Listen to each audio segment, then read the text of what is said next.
Question. I just want to quickly just make a mention of the crowd. Unbelievable. The walk from the Blackwell over to the Skull Session. The Skull Session was standing room only, and then the walk over to the stadium, and then to see everybody in the stadium. 105,000 for this night game was unbelievable. And we wanted to make sure that we played well in this game because of that. So I just want to thank Buckeye Nation for showing up in a big way. All right, we're going to open it up with questions. We'll go over here to the left. Rob Aller, Columbus Dispatch. Ryan, CJ, was that as good as you've seen from him? And how good is he at reading defenses? I think you said that maybe what he's the best at. But Yeah, he has very good vision. But I thought CJ had a good week of practice. I thought his attitude was excellent. I thought his work ethic was excellent. I thought the time he put in on his own was excellent. We had a tough week of practice. We did. We were physical on Tuesday, physical on Monday. We had a ton of reps. We just felt like we needed to do that, and he embraced that. That's a lot. It's as the quarterback, you take a lot on. But his attitude was excellent. His energy was excellent today. He played really well. I think he fed off having Jackson and Julian back in the lineup too, which was great. But I thought overall the combination of the run game and the pass game early on allowed us to get some momentum. would you say he had more than just a couple NFL throws into windows? And Yeah, he's very, very talented. You saw, I would say a wide variety of throws tonight, like you're saying. We saw some in the red zone, a couple on third down, and that's where you make your money as a quarterback. It's in the red zone on third down. We talked a lot about staying on schedule and making sure we didn't have any 3-and-outs in this game. That was important. Certainly the penalties were something that were lingering coming off of last week. So a lot of things. We still got a long way to go. But I thought the offensive line played physical. And they practiced that way this week. So it doesn't surprise me they played that way. But I thought we did a good job up front. Next week we got a conference opponent, so everything's going to be even harder. So usually we wait till Sunday to move on to Wisconsin. We'll do that as we leave the stadium tonight. Over here to the left, Austin Ward, Rivals, 97.1 The Fan. Ryan, I'm not sure exactly what word was used in school session, but it felt like this team wanted a dominant performance, or you wanted one. Did this match up what you were expecting or hoping for? Yeah, I thought, I would say so, but didn't come without its faults, flaws, issues, things we've got to keep growing on and building on. But I thought offensively, we got into a good rhythm running. I thought we finished things off in the red zone well. We were physical up front. And I thought Toledo going in had a good front, and I still think they do. And it was good to get 2 turnovers on defense. And anytime you can do that when the offense is moving the way it does, that's how you flip the scoreboard like we did in the second half. So,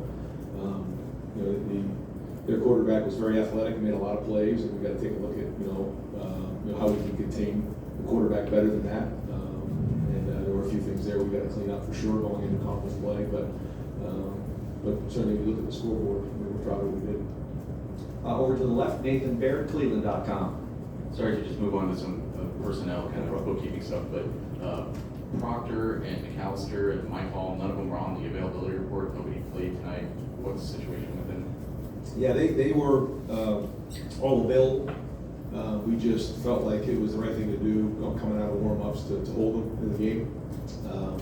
But we're expecting them to be available for next week as well. Any early word on Trevion, what the extent of that is?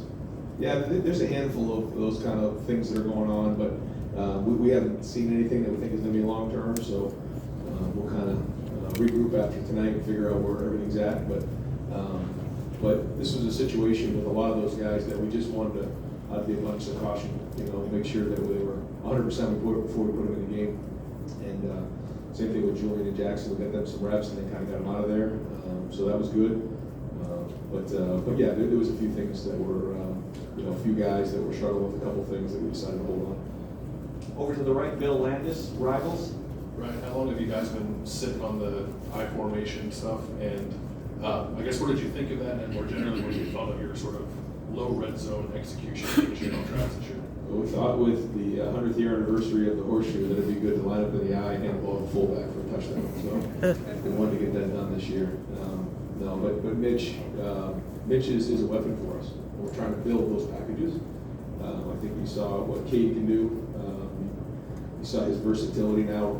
First, how tough he is and how physically as the line of scrimmage, but now you're starting to see what he can be a weapon in the passing game. We actually missed him a couple times in the end zone that were close. And then G. Scott is really starting to grow for us as well. He's become, somebody that can do a lot of things. He's an athletic tight end for us, so that gives us a little something. And then Mitch gives us a little bit of something as well. So that's exciting, not having Jackson play really, in the second half of the first game and really in game 2. Not having Julian available has allowed us to build some depth, but also look at a couple different packages, which hopefully pays off for us moving forward. Over to the left, Cameron T. Robinson, The Athletic. Ryan, kind of off that about the I-form, you guys had a sweep to a Mecca. We had to pass the K, like you said, probably could have been touchdown and a half to make sure guys you can do a lot of stuff.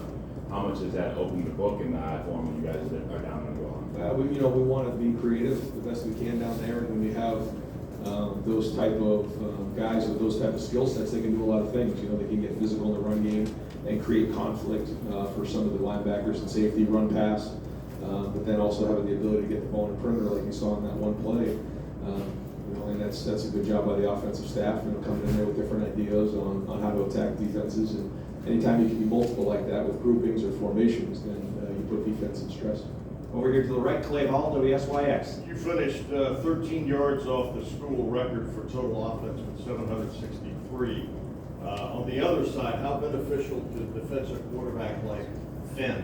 How will that maybe help down the road? Yeah, well, they certainly there was some things exposed that we had to get cleaned up, and so, but that's it, growing as a team and growing as an offense, growing as a defense, and we'll get back and try to figure out what those are. And I think the one good thing is, we, in the first game we played Notre Dame, and then we come back with 2 non-conference opponents here in Arkansas State and Toledo. So we've seen a couple different things. We've been challenged in different areas. So we have 3 games under our belt to try to evaluate what we need to get fixed and what we need to keep enhancing going into conference play, which is good. I think that's helpful for us.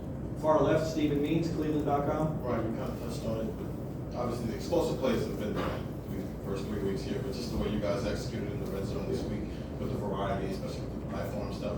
Just talk about that and how you were with that today. Yeah, well, we wanted to execute at a higher level this week going in. We're taking pride in our execution because we know that we can do that on offense. We can run the football. We've shown that we can do that. Now, it doesn't mean anything next week. All that matters is what we do next week, but we've shown that we can do that. We've shown that we can throw the football, and I think today you saw some of the play action where we put guys in run conflicts, opened up a conflict that opened up some tight end throws down the field, a couple things that we did, which was good. So anytime you can run, play action pass, drop back pass, that's the sign of a good offense, and we need to keep building on that. And we feel like if we put the work in during the week, and now it's just about execution on Saturdays, but we need to regroup, go have another great week of practice this week. Front row right here, Bill Rabinowitz, Columbus Dispatch. Yeah, the opening of the coin toss, you didn't defer, you took the ball. Is that just kind of a sense of urgency and you just want to jump on it right away? I talked to the team about it and said, we want to start fast in this game. And typically that's not something that we do. It's very rare. I don't know if this is the first time we've done it since I've been head coach. Maybe I don't remember when we've done that before. But yeah, talked to them about it. The guys like that. They wanted to get some juice going early on, and we felt like that was the right thing to do. But when you do that, you're able to score the first possession, and we did that. I thought we'd have built some momentum for the day. Got time for just a couple more. We'll go deep left, Spencer Holbrook, Letterman Row. Ryan, Jackson kind of speaks for himself coming back into the lineup, but to get Julian back, you guys talked about him so much being an Iron Buckeye in the offseason that he had. What did it mean to get him back in the lineup? Yeah, great for the room. You can see now the depth that we have, and when you're playing a full game, we're gonna need all those guys. We just are. We knew we'd need all these guys. We didn't know that we'd need all of them. In the first game against Notre Dame, like we did. Next catches the big touchdown pass, but we're gonna need all these guys throughout the year. Julian's had a really good offseason, so to see him come back. Because he's had a few nagging injuries here and there, and then he's really made great progress. Has the Iron Buckeye, the whole thing's got a lot of momentum, and it gets this little tweak. Easy thing to do is get really frustrated. He didn't do that. He stayed positive, took care of his business, did a great job in rehab, and then to go see him make some plays tonight and get rewarded off of that was great. He had 2 touchdown catches, right? So that's big for him. And he didn't play a full game. We just wanted to probably play him for about a half, and then hopefully build some momentum in the next week. then to get front row right here, Tim May, on 3. Yeah, real quick, is Trinidad kind of dealing with what he dealt with last year, off and on? This is a new thing. Okay. Yeah, this is a little. But what I want to follow with, thank goodness Dallin Hayden showed up. I mean, obviously, you've talked about him, the pair and the spare aspect, and it showed up tonight. What you just see out of him, getting that extended action. Well, he's practiced well, he's taken care of the football, and so is TC, quite honestly. Both of those guys have done a nice job in practice. But the number one thing for those guys, they have to take care of the football, because if they can build trust with the whole coaching staff, obviously the offensive staff, myself, Coach Alford, that's the number one thing, protection and taking care of the football. They've done that. Now, they can let their natural ability take over, and I thought Dallin ran hard, he's done that in practice. So to see him in this, for his first time out, play like this, you can see his quickness in the hole, he's got good vision, he's got power, and he's got a chance to be a really good back. All right, Coach, thank you very much. Okay. All right, folks, what we're gonna do is I'm